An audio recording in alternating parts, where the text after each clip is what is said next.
बे समाव मोनसे गेदेर खौरां सरकारि मावबिथांखिनि मुङाव नोंथांनाव सोरबा घुस बिदों नामा?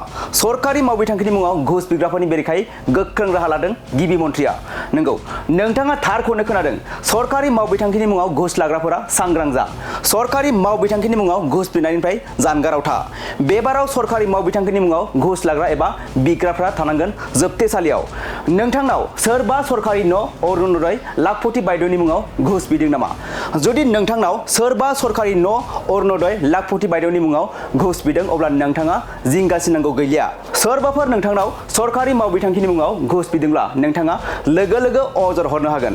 बिनि थाखाय गासै मोनद' नम्बरफोर बेखेवनाय जादों।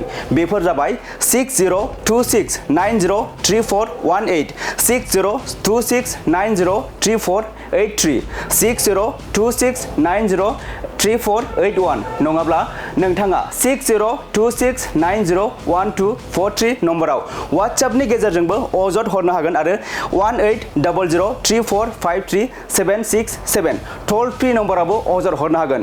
बेनि अनगायैबो कन्ट्रल रुम नाम्बार 0361242295 नङाब्ला complaints.vsc@gmail.com बे इमेलनि गेजेरजोंबो अजद हरनो हागोन।